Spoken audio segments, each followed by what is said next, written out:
আসসালামু আলাইকুম। কেমন আছেন সবাই? আশা করি আপনারা সবাই ভালো আছেন। আপনাদের দোয়ায় এবং আল্লাহর অশেষ রহমতে আমিও ভালো আছি। দেখেন, আজকে আমি আপনাদের মাঝে একটা এমন সুন্দর একটা রেসিপি নিয়ে এসেছি যে জিনিসটা দেখলে আপনাদের সত্যি ভালো লাগবে।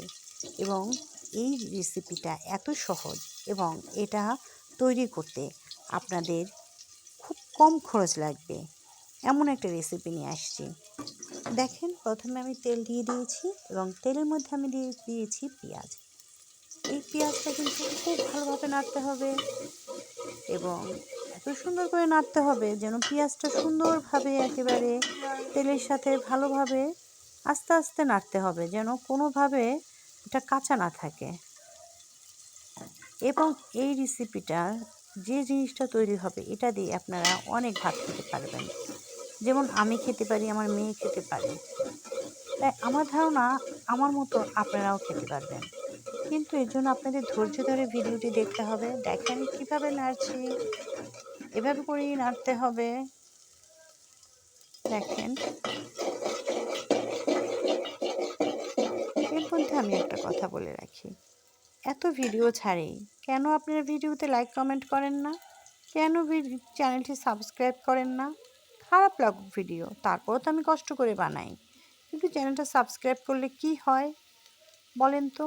কত কষ্ট করে ভিডিও বানাই, একা একা এক হাত দিয়ে রান্না করতেছি আর এক হাত দিয়ে মোবাইল ধরে ভিডিও তৈরি করতেছি, কারণ আমার কেউ নাই ভিডিও তৈরি করার। এই যে দেখেন, রং ঢং করতে পারি না, তো তাই আপনারা কি আমার চ্যানেল সাবস্ক্রাইব করবেন না? সাবস্ক্রাইব করলে কি আপনাদের টাকা লাগবে? দেখেন কত সুন্দর মতো হয়ে গেছে, এখনো কিন্তু হয় নাই। ধৈর্য ধরে দেখতে থাকুন, এমন মজার একটা খাবার হবে যেটা খেলে শুধু খেতে ইচ্ছে করবে। আপনাদের কেমন লাগে জানি না, আমার তো এটা খুব পছন্দ। আমি অনেক পছন্দ করি। এটা আমার শ্বশুর বাড়ির সবাই জানে, আমার কাছের মানুষ সবাই জানে।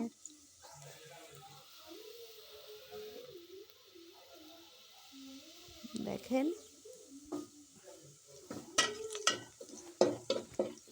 অনেক সুন্দর একটা রেসিপি এবং খুব কম খরচে রেসিপিটি হয়ে যাবে। এত মজার রেসিপি যেটা কিনা না খেলে বুঝতে পারবেন না। দেখেন কত সুন্দর করে আমি বানায় ফেলাইতেছি। ধৈর্য ধরে দেখেন, যেহেতু আমি ধৈর্য ধরে ভিডিও তৈরি করছি, আপনারা একটু ধৈর্য ধরে দেখেন। আপনাদের ভিডিও তো দেখি অনেক, আমারটা দেখেন না কেন আপনারা? দেখছেন কি হয়ে গেল?